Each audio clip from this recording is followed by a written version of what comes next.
एक व्यापारी ने किसी धनी आदमी से ब्याज पर पैसा उधार ले रखा था, लेकिन व्यापार में नुकसान हो जाने की वजह से वह साहूकार का पैसा लौटा नहीं पा रहा था। व्यापारी की एक बहुत ही सुंदर बेटी थी।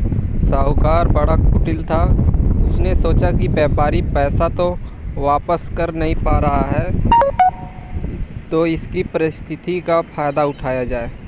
उसने व्यापारी को एक सुझाव दिया कि अगर वह अपनी बेटी की शादी उस साहूकार से कर दे तो वह व्यापारी का सारा कर्ज माफ़ कर देगा। व्यापारी बेचारा मरता क्या ना करता। उसने अपनी बेटी को सारी बात बताई। समस्या बड़ी थी। साहूकार अधेड़ उम्र का कुरूप व्यक्ति था। अब उस बेटी के आगे दो ही रास्ते थे। पहला, या तो साहूकार से विवाह करने से इनकार कर दे और अपने पिता को कर्ज में दबा रहने दे। दूसरा, साहूकार से खुशी से विवाह कर ले ताकि उसका पिता स्वतंत्रता से रह सके।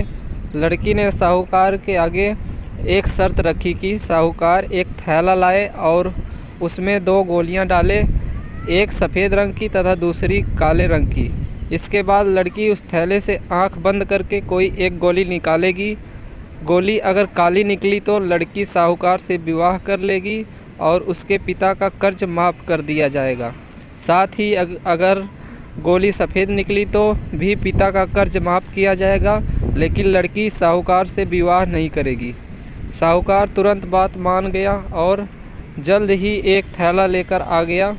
अब वह जब थैले में गोलियां डाल रहा था तो लड़की ने देखा कि साहूकार ने चालाकी से दोनों गोली काली ही थैली में डाल दी है। अब लड़की परेशान हो गई कि अब वह करे तो क्या करे।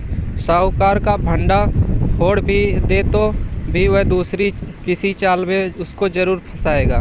लड़की कुछ सोचकर आगे बढ़ी और उसके थैले में से एक गोली निकाली और गोली बाहर निकालते ही उसे हाथ से छोड़ दी, जिससे गोली नाली में जा गिरी। लड़की बोली, माफ़ करना, गोली मेरे हाथ से छूट गई। लेकिन चिंता की कोई बात नहीं, थैले में अभी दूसरी भी गोली है, उसे देख लेते हैं। अगर गोली काली निकली तो मैं सफ़ेद गोली उठाई होगी और थैले में गोली सफ़ेद निकली तो मैं काली गोली उठाई होंगी। व्यापारी ने थैले में हाथ डाला तो देखा काली गोली निकली। व्यापारी बोला, बेटी, थैले में काली गोली बची है, इसका मतलब तुमने सफ़ेद गोली चुनी थी।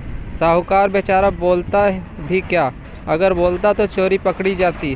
इस प्रकार पिता का कर्ज भी माफ़ हो गया और बेटी ने अपनी रक्षा भी कर ली। तो दोस्तों, जब तक आप समस्याओं के समाधान के बारे में नहीं सोचेंगे तब तक आप समस्याओं में ही उलझे रहेंगे। अपने विचारों को खुलने दें, थोड़ा हटकर सोचें। यह सोचें कि हर समस्या का हल है तो मेरी समस्या का भी कोई ना कोई हल ज़रूर होगा। जब आप ऐसा सोचने लगेंगे तो यकीन मानिए आपकी समस्याओं का हल भी